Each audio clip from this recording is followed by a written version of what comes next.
नमस्कार। आकाशवाणी से विश्व दर्पण के साथ मैं मुनीश शर्मा।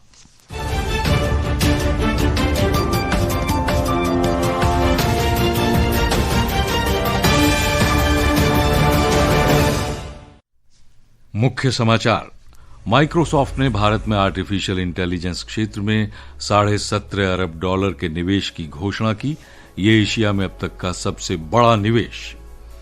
ऑस्ट्रेलिया 16 वर्ष से कम उम्र के किशोरों के लिए सोशल मीडिया पर प्रतिबंध लगाने वाला बन गया है दुनिया का पहला देश।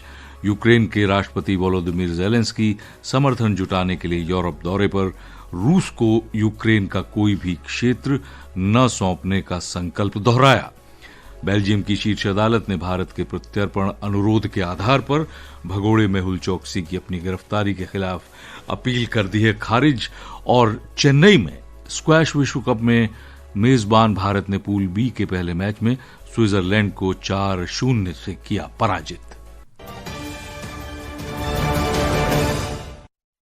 और अब समाचार विस्तार से। वैश्विक सॉफ्टवेयर कंपनी माइक्रोसॉफ्ट भारत में $17.5 अरब का निवेश करेगी। इसका उद्देश्य भारत में आर्टिफिशियल इंटेलिजेंस के विकास के लिए बुनियादी ढांचा, कौशल विकास और अन्य क्षमताओं को बढ़ाना है। माइक्रोसॉफ्ट के मुख्य कार्यकारी अधिकारी सत्या नडेला ने कल प्रधानमंत्री नरेंद्र मोदी से मुलाकात के बाद सोशल मीडिया पोस्ट में ये जानकारी दी। श्री नडेला ने कहा कि भारत की महत्वाकांक्षाओं में सहयोग के लिए माइक्रोसॉफ्ट एशिया में अब तक का सबसे बड़ा निवेश कर रही है। माइक्रोसॉफ्ट ने कहा कि कंपनी अगले साल 2026 से लेकर 2029 तक भारत में $17.5 अरब का निवेश करेगी। ब्यौरा हमारे संवाददाता से।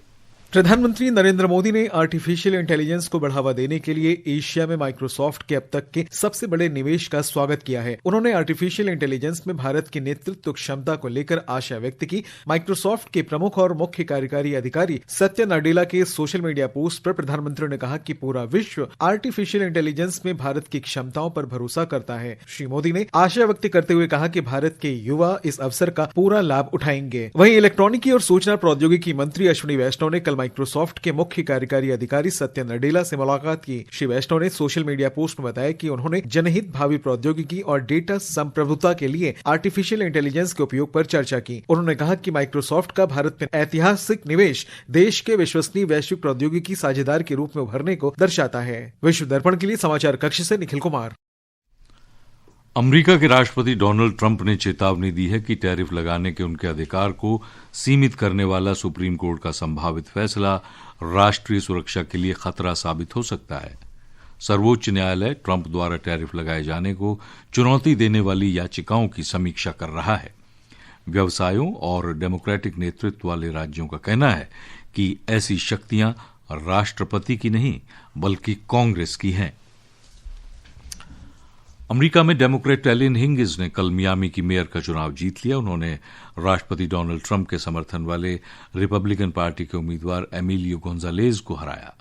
इसके साथ ही उन्होंने डेमोक्रेट्स की लगभग 3 दशक पुरानी हार का सिलसिला तोड़ते हुए 2026 के मध्यावधि चुनावों से पहले के अंतिम चुनाव में अपनी पार्टी को और मजबूती दी है। अमेरिका की केंटकी स्टेट यूनिवर्सिटी में कल गोलीबारी में एक व्यक्ति की मौत हो गई और एक गंभीर रूप से घायल हो गया। ये घटना फ्रैंकफर्ट स्थित विश्वविद्यालय परिसर में हुई। गवर्नर कार्यालय ने बताया कि शीघ्र ही परिसर को सुरक्षित करते हुए एक संदिग्ध को हिरासत में लिया गया।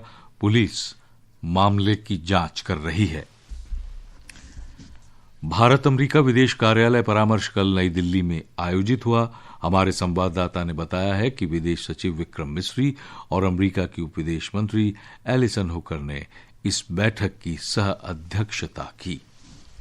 विदेश मंत्रालय ने बताया कि इस परामर्श में भारत अमेरिका वैश्विक रणनीतिक साझेदारी की व्यापक समीक्षा की गई। इस दौरान दोनों पक्षों ने व्यापार और निवेश, रक्षा सहयोग, ऊर्जा सहयोग, प्रौद्योगिकी, महत्वपूर्ण खनिज और विश्वसनीय आपूर्ति श्रृंखला सहित प्रमुख द्विपक्षीय मुद्दों पर चर्चा की। बैठक में आपसी हित के क्षेत्रीय और वैश्विक मुद्दों पर भी बातचीत हुई। दोनों पक्षों ने स्वतंत्र और मुक्त हिंद प्रशांत क्षेत्र के लिए साझा प्रतिबद्धता दोहराई। भारत और अमेरिका ने मौजूदा संवाद में लगातार प्रगति का स्वागत किया है। दोनों देशों ने प्रमुख क्षेत्रों में सहयोग बढ़ाने के लिए लिए 21वीं सदी में सैन्य साझेदारी, त्वरित वाणिज्य और प्रौद्योगिकी में अवसर बढ़ाने पर सहमति व्यक्त की है। आनंद की रिपोर्ट के साथ समाचार कक्ष से शक्ति सिंह।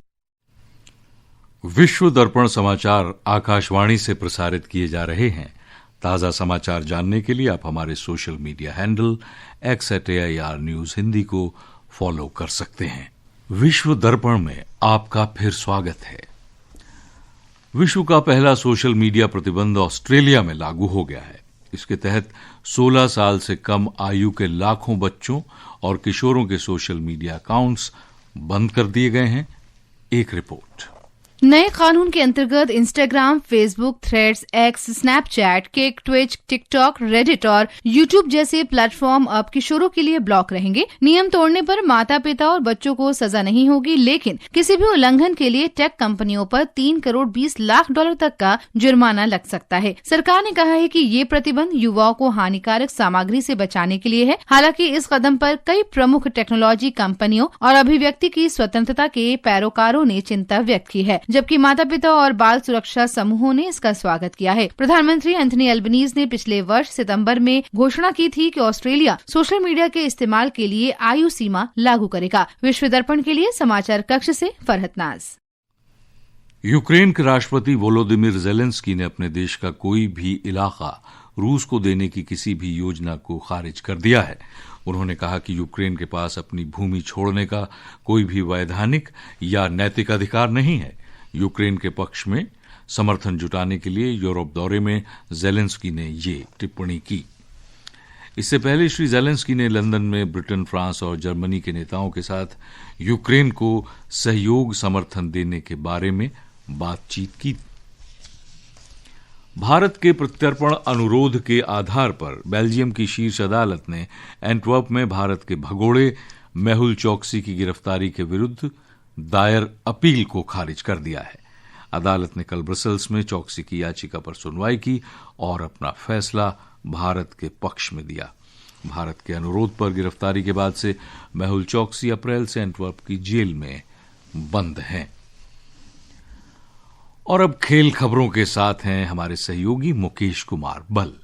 जी मुनीश, खेल जगत में सबसे पहले बात क्रिकेट की। क्रिकेट प्रेमियों के लिए कल का दिन बेहद खास रहा। भारत ने कल रात 5 मैचों की 2020 श्रृंखला के पहले मैच में दक्षिण अफ्रीका को 101 रन से हरा दिया। ओडिशा के कटक में भारत ने पहले बल्लेबाजी करते हुए 175 रन बनाए। 176 रन के जवाब में दक्षिण अफ्रीका की पूरी टीम मात्र 74 रन पर ही ढेर हो गई। अर्शदीप सिंह, जसप्रीत बुमराह, वरुण चक्रवर्ती और अक्षर पटेल ने 2-2 विकेट अपने नाम किए। हार्दिक पांड्या ने सिर्फ 28 गेंद में 59 रन की तूफानी पारी खेली। उन्होंने 6 चौके और 4 छक्के लगाए। हार्दिक को प्लेयर ऑफ द मैच चुना गया। दोनों टीमों के बीच अगला मुकाबला कल चंडीगढ़ में शाम 7 बजे से खेला जाएगा। और मुनीश, अगर बात करें हॉकी की तो भारत ने FIH महिला जूनियर हॉकी विश्व कप में कल 9वें से 12वें स्थान के लिए खेले गए मैच में उरुग्वे को पेनल्टी शूटआउट में 3-1 से हरा दिया। निर्धारित समय तक मैच 1-1 से बराबरी पर रहने के बाद फैसला शूटआउट से हुआ। 9वें स्थान के लिए कल भारत का सामना स्पेन से होगा। और जूनियर पुरुष हॉकी विश्व कप में भारत आज कांस्य पदक के लिए अर्जेंटीना से खेलेगा। वहीं प्रतियोगिता के खिताबी मुकाबले में जर्मनी का सामना स्पेन से होगा। इसके अलावा भारत ने स्क्वाश विश्व कप 2025 में शानदार शुरुआत करते हुए पूल बी के अपने पहले मैच में पहली बार प्रतियोगिता में हिस्सा ले रही स्विट्जरलैंड को 4-0 से हरा दिया। सबसे पहले वेलावन सेंथिल कुमार ने स्विट्जरलैंड के रॉबिन गाडोला को 3-0 से पराजित किया। दूसरे मैच में अनाहत सिंह ने स्विट्जरलैंड की सेलेन वॉल्सर को 3-0 से हराया। तीसरे मुकाबले में अभय सिंह ने लुई हाफिज को 3-0 से मात दी। इसके बाद जोशना चिनप्पा ने स्टेला कॉफमैन को 3-1 से हराकर भारत की स्विस खिलाड़ियों पर 4-0 की जीत दर्ज की। भारत अपने अगले मुकाबले में कल ब्राजील से खेलेगा। जी मुनीश, खेल जगत से बस आज इतना ही।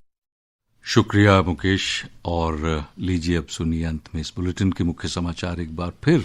माइक्रोसॉफ्ट ने भारत में आर्टिफिशियल इंटेलिजेंस क्षेत्र में $17.5 अरब के निवेश की घोषणा की। एशिया में यह है अब तक का सबसे बड़ा निवेश। ऑस्ट्रेलिया 16 वर्ष से कम उम्र के किशोरों के लिए सोशल मीडिया पर प्रतिबंध लगाने वाला बन गया है दुनिया का पहला देश। बेल्जियम की शीर्ष अदालत ने भारत के प्रत्यर्पण अनुरोध के आधार पर भगोड़े मेहुल चोकसी की गिरफ्तारी के विरुद्ध अपील को कर दिया है खारिज। और इसके साथ ही विश्व दर्पण का ये अंक समाप्त हुआ। नमस्कार।